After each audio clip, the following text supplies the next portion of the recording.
Salut tout le monde, si on se retrouve aujourd'hui, ce n'est pas pour faire une vidéo qu'on aura tous oublié d'ici 2 semaines, comme pratiquement toutes celles que je poste en ce moment. Non, celle-ci va représenter un marquage temporel qui restera pour moi quelque chose de très important, car je vais vous parler de mon tout premier projet de long métrage. Projet que j'ai eu il y a de cela 4 ans et qui se concrétise aujourd'hui avec la sortie prochaine de El Biro. Mais avant d'en arriver à El Biro, il y a eu du chemin, que ce soit au niveau de l'écriture, des idées et des choses réalisées. En 4 ans de méditation sur mon premier film, il y a eu des scènes tournées et montées que personne n'a jamais vues parce que ça n'est jamais sorti. Mais pour le moment, revenons au début de l'histoire.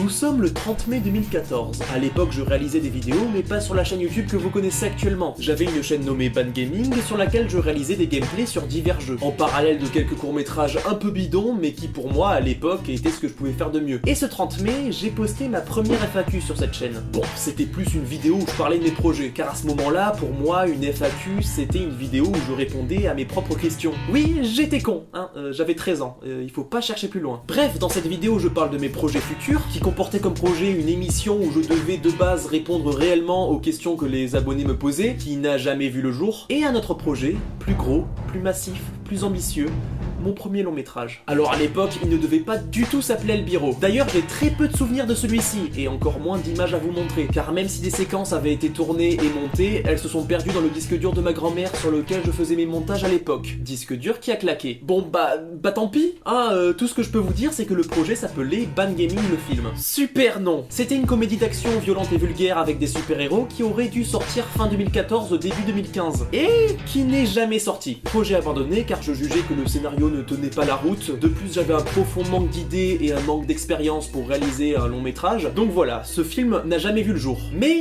il ne fut pas inutile. En effet, un an plus tard, environ en 2015, j'ai eu pour idée d'écrire un film avec un scénario très différent, mais se ressemblant sur certains points. Même si la trame scénaristique, les personnages, etc. avaient totalement changé, il restait l'idée de base, faire une comédie d'action violente et vulgaire avec des super-héros. Le film aurait été bien plus sombre que le premier. Plus violent, plus vulgaire, bref, le même projet, mieux écrit, mieux réalisé, et poussé plus loin en gros. Et c'est là que ça devient intéressant. Car contrairement à mon premier projet de long métrage, celui-ci a été écrit de A à Z, et réalisé partiellement. Et même si j'ai perdu le fichier du scénario, je me souviens de la trame générale du film. Et j'ai dans mon disque dur actuel les séquences tournées et montées à l'époque. Je vous préviens, elles ne sont pas nombreuses, elles ne se suivent pas forcément, mais si je vous les montre, c'est parce que je vais intervenir pour expliquer ce qui n'a pas été tourné. Vous aurez donc l'histoire quasi complète, partiellement imagée. À présent, je vous invite à suivre cette histoire, écrite il y a de cela 2 ans. Bien évidemment, les scènes que vous allez voir ont été tournées et montées à l'époque, donc ce n'est pas la même qualité que ce que vous avez l'habitude de voir généralement sur la chaîne. Vous êtes prévenus, à présent je vous souhaite un bon visionnage. Générique.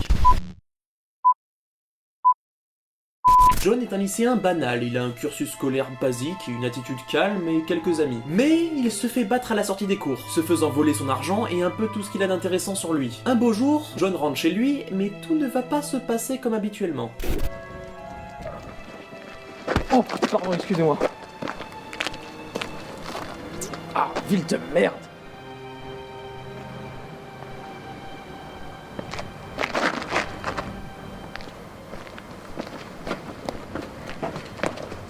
Putain. Tu veux venir avec nous? Non, c'est bon, je rentre juste chez moi. Allez, fais pas ton timide. C'est très sympa de votre part, mais ça ne m'intéresse pas. Tu as été élu. Élu? Mais pourquoi? Tu le sauras bien assez tôt. Lâchez-moi, je veux pas de votre merde. Notre merde, comme tu dis, va changer ta vie, crétin. Tu nous remercieras plus tard.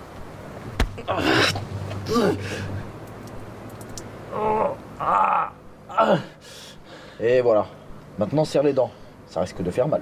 Qu'est-ce que vous m'avez...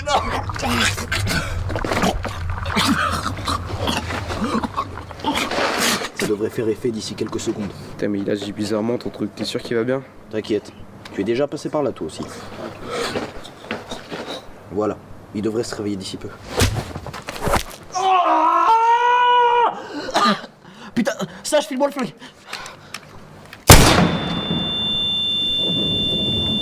Qu'est-ce que vous m'avez filé? Sage, on tire. Non, attendez.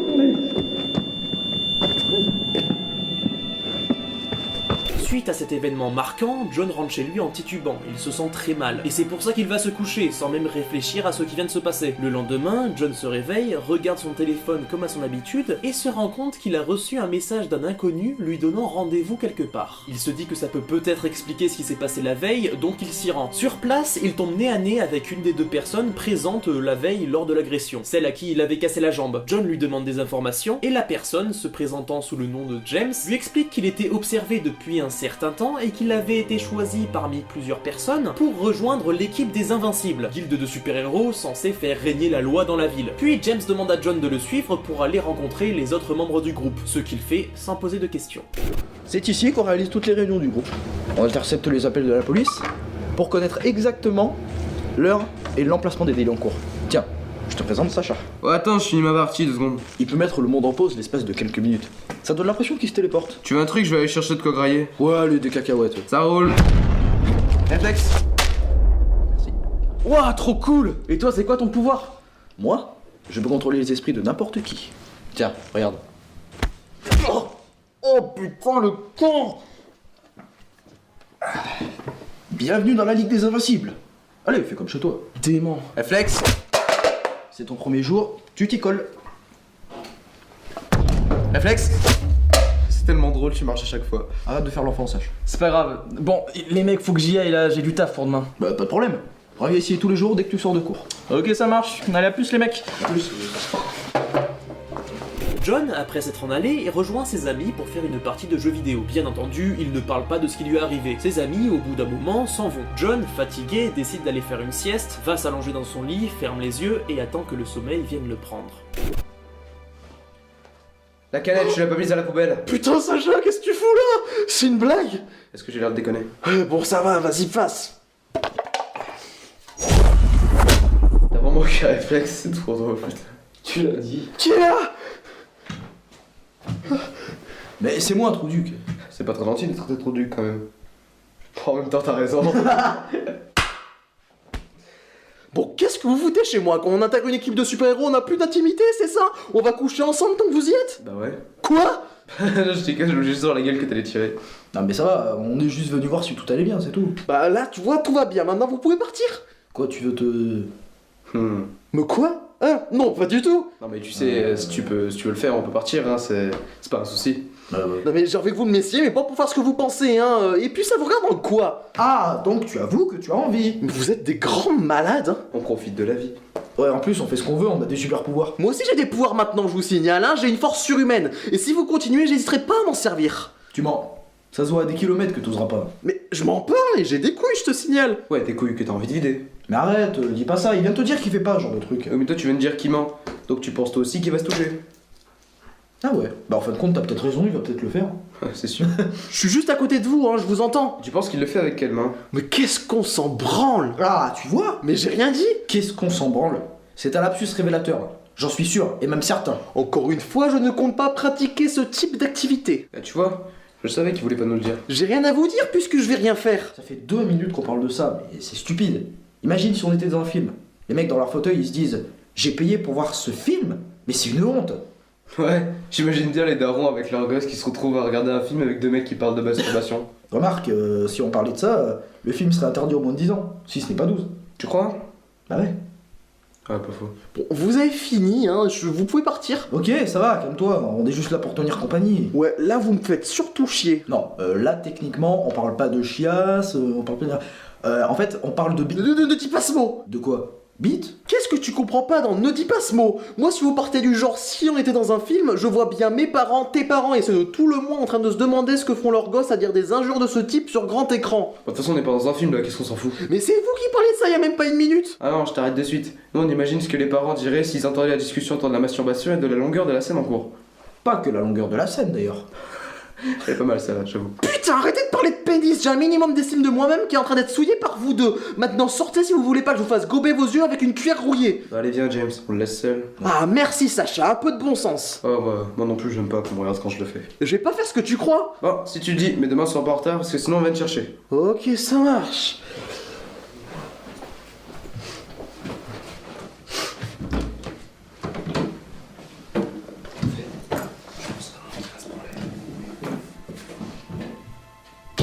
À partir de là, je me souviens pas de tout, car on a tourné très peu de scènes sur la moitié du film, mais aussi parce que ça date un petit peu, et ma mémoire ne retient pas tout. Donc je vais faire avec ce que j'ai retenu. Continuons. John s'intègre plutôt bien dans le groupe, il se met à faire des sortes de missions, où il est censé interpeller des personnes commettant des crimes pour leur faire entendre raison, et si cela ne fonctionne pas, les tuer. Un beau jour, il enquête sur un groupe de dealers, John se fait passer pour un acheteur potentiel, et arrête un des deux dealers, l'autre s'étant enfui. Ce dealer est neutralisé, puis mené à la base par John et Sacha. Tous deux, après avoir déposé le dealer dans une pièce, attendent la venue de James pour décider de son sort.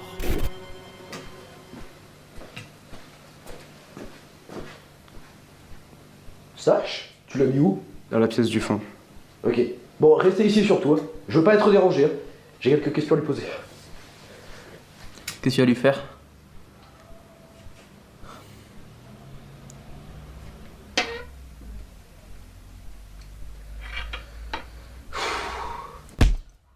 Debout! La rigolade est terminée. Qu'est-ce que je fous là? Écoute. J'ai quelques petites questions à te poser. Quel âge as-tu? Je te répondrai pas, enfoiré. Je savais que tu allais dire ça. Je me suis toujours demandé dans quelle merde on était pour se mettre à la vente de la drogue. Est-ce un lourd passé? Peut-être que ton père te battait? Ferme-la.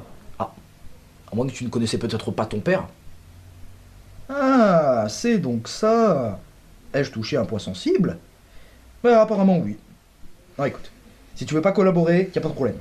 Tu es libre de faire ce qui te semble bon. Mais il se pourrait qu'il y ait des représailles. J'ai 15 ans, j'ai 15 ans. Bah tu vois quand tu veux. C'est jeune tout de même pour traîner dans ce genre de trafic, hein. T'as fini avec tes questions à la con là? Pour qui tu travailles? Personne. Donc tu vas me dire que tu trouves toute cette merde dans la rue, quoi. Ok. T'as bien un fournisseur, non? Bon, en fait, je m'en fous de savoir ça. Moi, ce qui m'importe, c'est que tu vendes de la drogue à des mineurs. Pas du tout. Bah pourtant, t'allais vendre de la drogue à un de mes collègues. Et en plus, il avait 15 ans. Qui ça? L'autre Baltringue? Je savais pas moi. Ouais. Bon, écoute, je te propose un truc.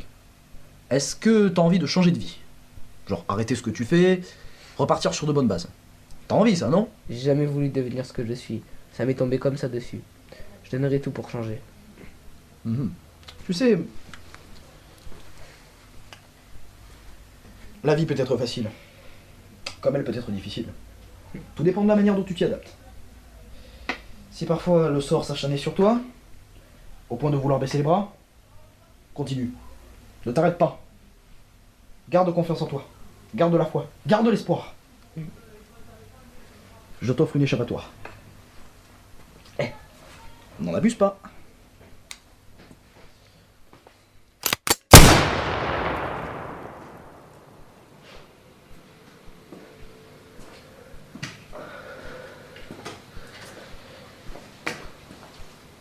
Bon, moi j'allais me coucher. John, tu peux rentrer chez toi.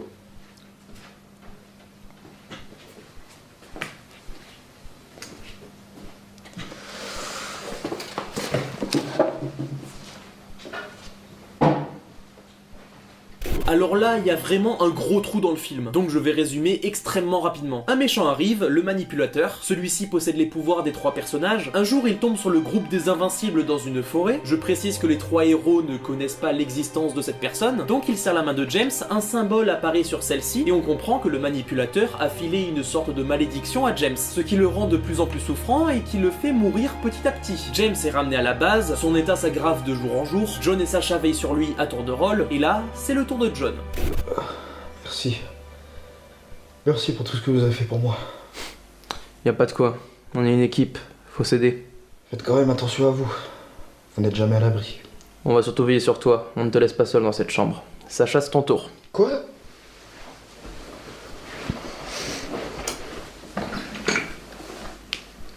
On va se réveiller dans cette chambre pour faire attention à toi et veiller sur ton état de santé. J'en ai pas besoin. Ce dont tu n'as pas besoin, c'est de faire des efforts supplémentaires. Je te laisse avec Sacha. Tu t'occupes bien de lui, hein. Ouais, t'inquiète.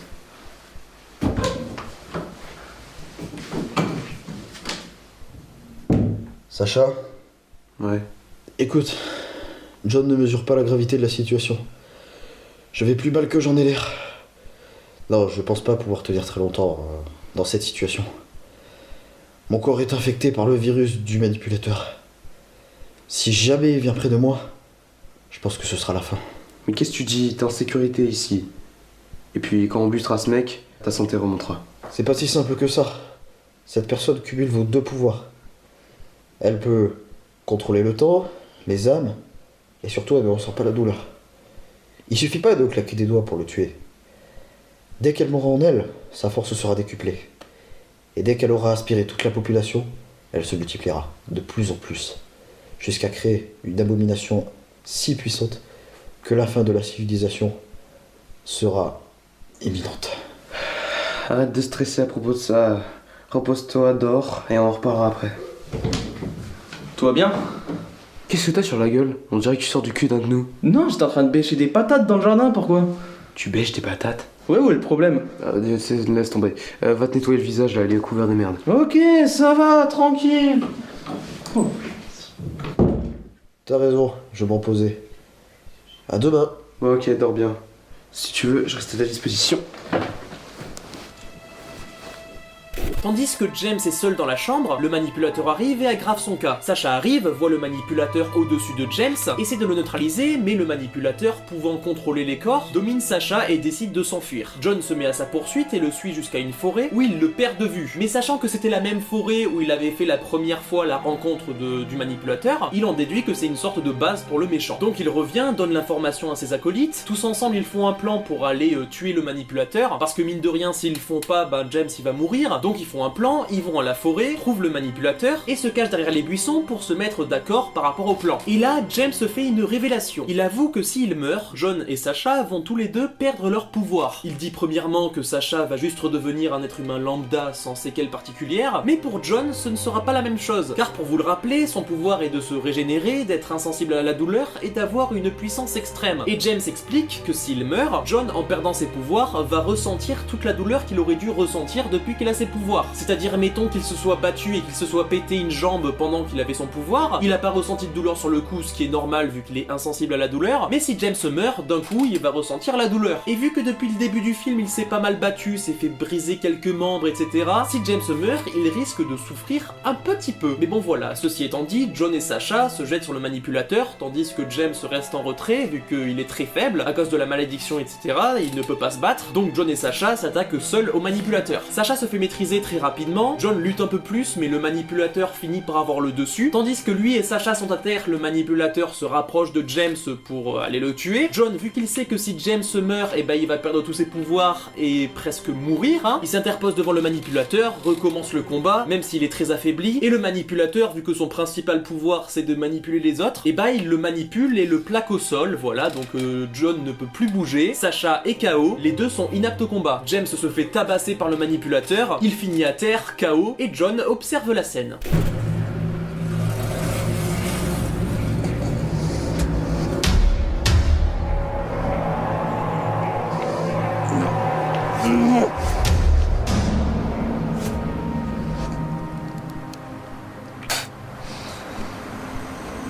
Pourquoi tu fais ça? Tiens, tu n'es pas encore mort, toi? Je lutterai jusqu'à la dernière minute. Je me rabaisserai jamais à une ordure de ton espèce. Que des paroles en l'air, ton existence ne vaut rien. Une dernière chose à dire avant de mourir.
Et voilà, c'est ainsi qu'aurait dû se conclure le film. Mais du coup, le projet, comme le premier, a été abandonné, donc il ne verra jamais le jour. Et tout ça pour en venir à El Birro. Malgré le scénario extrêmement différent des deux précédents, il reste tout de même le principe de base. La comédie d'action barrée, violente et vulgaire, ça n'a pas bougé. L'histoire de super-héros, quant à elle, a disparu. Il reste tout de même une certaine portée héroïque dans le film, même s'il n'y a pas de super-pouvoir, le personnage principal peut être comparé presque à un super-héros. Mais bon voilà, c'est ainsi que va s'achever la vidéo. Si celle-ci vous a plu, n'hésitez pas à la partager sur vos réseaux sociaux, ça aiderait grandement la chaîne. En parlant des réseaux sociaux, n'hésitez pas à me suivre sur Facebook, Twitter, Snapchat et Instagram qui s'affichent juste ici. Voilà, j'y poste quelques nouvelles et quelques exclusivités, voilà, donc allez me suivre là-dessus. Et sur ce, c'était Evan, et je vous dis à bientôt pour de nouvelles vidéos. Allez, ciao!